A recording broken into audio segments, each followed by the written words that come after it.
I believe I have discovered the three most hated words in the English language. And they have a direct match because you can say them politely or you can say them bluntly and they mean the same thing. You want to know what they are? Welcome to Leading Leaders Podcast. 5-minute videos, 5 days a week. I'm J Loren Norris with Leading Leaders Podcast. I think the three most hated words in the English language are, I stand corrected, or more directly, I was wrong. Would you agree with me?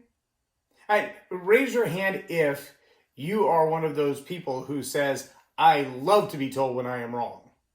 I love to be corrected. I love when someone points out my errors, when someone shows me my flaws. I love it. I absolutely love it. It's better than chocolate. I would rather be told that I'm wrong than to have chocolate.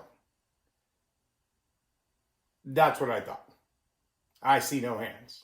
Of course, the camera's facing the other way, so I can't see the screen anyway, but if you were raising your hands, I wouldn't see you, but I don't think anybody's raising their hand saying, please tell me that I'm wrong. I don't think it's happening. Maybe I'm wrong. Maybe I need to be corrected even on that. See, I have this thing, and I think it's genetic because my dad has the same issue, and that is trying to remember people's birthdays. Our Facebook calendar does a really good job of reminding people of birthdays, and apparently I missed it when the little notification came up on Friday and said, hey, it's your sister's birthday. For all of her life, I have thought it's October the 12th, not October the 10th. I don't know why. It's just always been in my head as the wrong date. My wife reminded me, I told her, hey, today's my sister's birthday. Send her a text. She goes, no, your sister's birthday was Friday. Thanks, Facebook, for correcting me. Thanks for reminding me that it's the wrong date.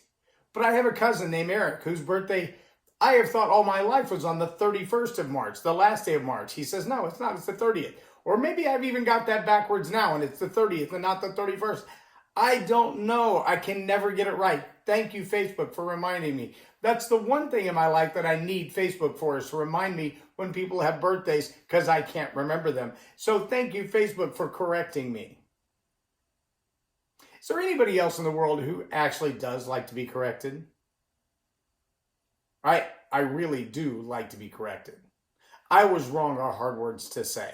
I was wrong. I stand corrected. Those are hard words to say. And I think just because of the human ego and human pride, they are probably the most hated words in the English language. But if you're a leader of any level, if you inspire people, if you motivate people, if you lead people, if you manage people, if you're a parent and you don't have the ability to eat a little crow from time to time and chew up those words, I was wrong, and follow them with, I'm sorry, then you're probably going to find all of your relationships strained just a little bit. Your significant other, your children, your employees, your vendors, your customers are all going to find you to be a little bit hard to deal with if you find it hard for yourself to say, I was wrong, I stand corrected, I'm sorry. But if you can build that string of words into your vocabulary and the willingness not only to say them, because there are a lot of people who can say them in a feigning kind of way. They can say them almost in a mockery kind of way, almost like great theater actors, where they will say, oh, I was wrong, I'm so sorry. And their behavior doesn't change.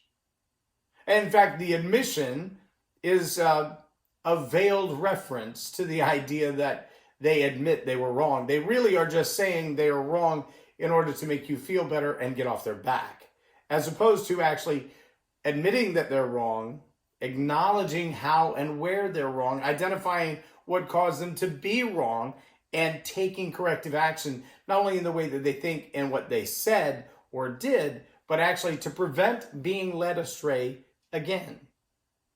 It's common that people will use a particular news source or particular information source. I remember years back debating with one of our fire technicians.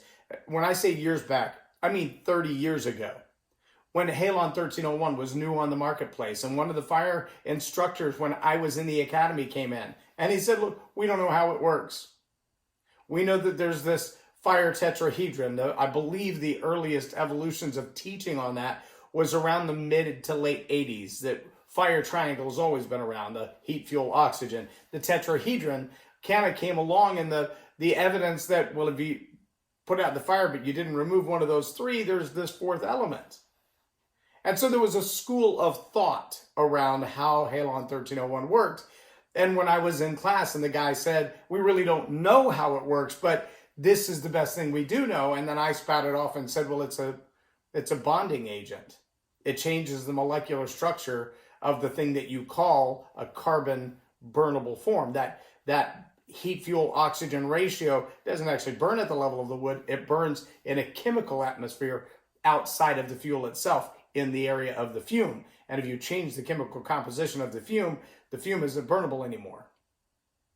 And he said, did I just tell you nobody knows how it works? Well, that's what the fire tetrahedron is all about. Not that I was any smarter, but the school of thought had simply left it at, we don't know, leave it alone. Well, the same is true in politics, the same is true in electronics, the same is true in sciences all across the board, like a mask or no mask. Like shutdowns or no shutdowns, we've seen at a global level switches back and forth on the right way and the wrong way. And nobody wants to say, I'm sorry, I was wrong. But at some point, every leader is going to have to say, I'm sorry, I was wrong. I was misinformed. I had the wrong information. Or, worst case scenario, I jumped to conclusions and made a decision on my own opinions without all the facts. That's kind of the worst case scenario, because really what it means is you're just a little pompous. I've been there. I've made decisions purely based on my opinion and my own experience.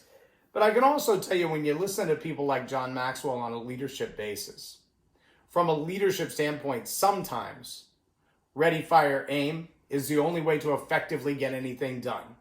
I watched a guy, final story, I watched a guy shooting a target 1,000 yards away.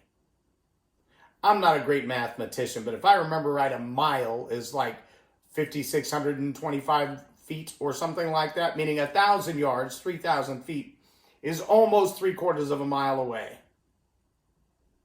Can you even see that far? He's shooting at a red balloon or blue balloon the size of a volleyball at 3/4 of a mile away with a pistol.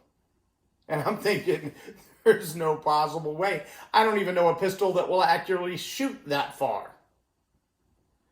But after 6 shots, he hit the target. Why 6 shots? Because he was smart enough to have a spotter next to him, looking down range with a scope. And when he would fire the shot, the spotter would say, you need to move up and to the right, a little further to the right, too far to the right, go back to the left, come down just about the size of the target, a little more to come back to the right. And on the 6th shot, he hit a balloon at 3/4 of a mile away with a handgun and popped it. Why? Because he believed in the process of admitting you were wrong, even if you missed the target, and firing again. There's nothing wrong with being corrected. There's nothing wrong with being wrong. What's wrong is not being able to admit you were wrong, take corrective action, and move forward. Ready, fire, aim sometimes is the most effective process for learning and getting things done, especially in an area where it's never been done before. You think there was ever an iPad or an iPod or an iPhone that was a failure out of the gate? How about the ones with the folding glass? The first couple of times we tried that silliness, well, it wasn't so good. But eventually, you admit you're wrong, you go back to the drawing board and you try again. Leaders, parents, take notes. You are going to be wrong. It's not a question, it's a fact. You're going to be wrong.